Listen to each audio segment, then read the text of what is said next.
Hi everyone, welcome to Project Salvation.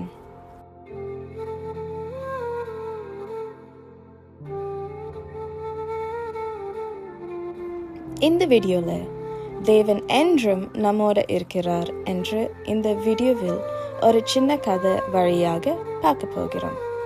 வாங்க வீடியோக்குள்ள போலாம். Praise the Lord. திருச்சட்டம் சார்ந்த செயல்களையே நம்பியிருப்பவர்கள் சாபத்துக்கு ஆளானவர்கள். ஏனெனில் திருச்சட்டத்தின் வார்த்தைகளை எல்லாம் கடைபிடித்து நடவாதோர் சபிக்கப்படட்டும். கலாத்தியர் 3:10 இறைவசனம். ஒரு ஊரில் சிறுவன் ஒருவன் இருந்தான். அச்சிறுவனின் 15 வயது வரை அவனுக்கு பெரிய தேவைகள் எதுவும் இருந்ததில்லை. ஏனென்றால் அவனது பெற்றோர் அத்தேவைகளை பார்த்து கொண்டனர். மேலும் அவனது 15 வயது வரை நெருங்கிய நண்பர்களும் பெற்றோர் மற்றும் நெருங்கிய உறவுகளும் இருந்தனர்.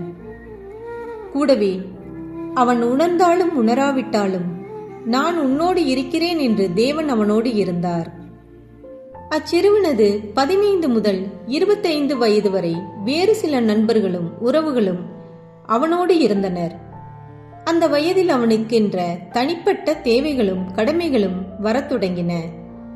அத்தேவைகளுக்காகவும் கடமைகளுக்காகவும் தேவனை தொழத் தொடங்கினான்.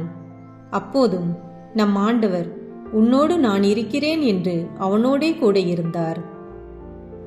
அதன் பிறகு திருமணம், குழந்தைகள், தொழில் என்று புதிய உறவுகளும் புதிய கடமைகளும் வரத் தொடங்கி பழைய உறவுகளும் நட்புகளும் சிறிது சிறிதாக விலக வேண்டிய சூழல்.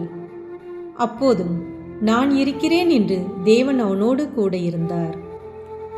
பிறகு அச்சிறுவன் முதிர் வயதை அடையும் போது குழந்தைகள் பெரியவர்களாகி அவர்களது வாழ்க்கையை தேடி சென்று விட்டனர். இப்போது அம்முதியவருக்கு அன்பு காட்டி வளர்த்த பெற்றோர் இல்லை, நண்பர்கள் இல்லை. மனைவி மற்றும் தேவன் மட்டுமே நான் உன்னோடு இருக்கிறேன் என்று கூட இருந்தனர். இக்கதையில் வரும் காலமாற்றம் நம் எல்லார் வாழ்விலும் வருவதுதான். உறவுகளும் நண்பர்களும் நம் வாழ்வில் மாறி மாறி வருவது இயற்கை. ஆனால் என்றும் உனக்காக நான் இருக்கிறேன் என்று வார்த்தை மாறாத தேவன் மட்டுமே இறுதி வரை நம்முடன் இருப்பவர். கலாத்தியர் கூறுவது, திருச்சட்டத்தின் வார்த்தைகளை எல்லாம் கடைபிடித்து நடவாதோர் சபிக்கப்படட்டும் என்று கூறுகிறார். இதை கேட்கும்போது நம் மனது சிறிது துன்பப்படும். திருச்சட்டம் என்பது ஆலயத்திற்கு செல்வது, திருவிவிலியம் வாசிப்பது, பொய் மற்றும் களவு செய்யாமல் இருப்பது மட்டுமல்ல.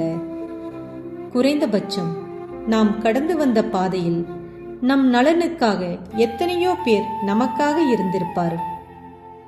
வாழும் வாழ்க்கை ஒருமுறை. எல்லோரிடமும் அன்பாக இருப்போமே. நாம் கீழ்ப்படியாமல் பாவிகளாக மாறி ஏதோன் தோட்டத்தை விட்டு வெளியேறுவோம் என்று தெரிந்தும் நம் ஆண்டவர் அவருடைய அன்பால் தம் சுவாசத்தை நமக்கு கொடுத்தார். மேலும் பாவிகளாகிய நம்மை மீட்க தம் ஒரே மகனை நமக்காக பலியாக்கினார். ஆதி முதல் ஆண்டவர் கூறுவது அன்பு மட்டுமே.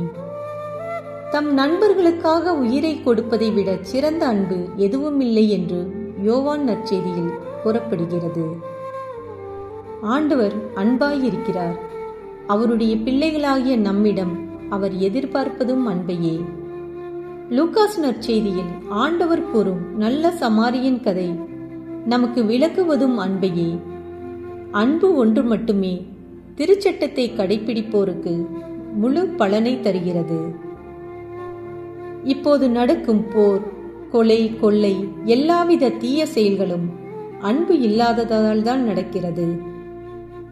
நாம் கடந்து வந்த பாதையில் சந்தித்தவர்களையும் இப்போது கடக்கும் பாதையில் இருப்பவர்களையும் தேவன் நம்மிடம் கூறிய உன்னோடு நான் இருக்கிறேன் என்ற வார்த்தைகளால் கடந்து வருவோம். துன்பத்தில் இருந்த நமக்கு உன்னோடு நான் இருக்கிறேன் என்ற தேவ வார்த்தை எப்படி நமக்கு பலமாக இருக்குமோ, அதுபோல நாம் பிறருக்கு சொல்லும் அவ்வார்த்தை அவர்களுக்கு புதிய பலத்தை தரும். தூய ஆவியின் கொடைகளில் ஒன்றான கனிவை நாம் பெற்றுக்கொண்டு பிறருக்கும் கொடுப்போம். ஆண்டவர் கூறுகிறார், சதா காலங்களிலும் நான் உன்னோடே இருக்கிறேன். ஆமீன். இந்த வீடியோவை பிடிச்சிருந்துச்சுன்னா நம்ம சேனலுக்கு சப்ஸ்கிரைப் பண்ணுங்கள். இயேசுப்பாவின் கையை பிடிச்சிட்டு இந்த ரட்சிப்பின் பாதையில் செல்வோம். God bless you.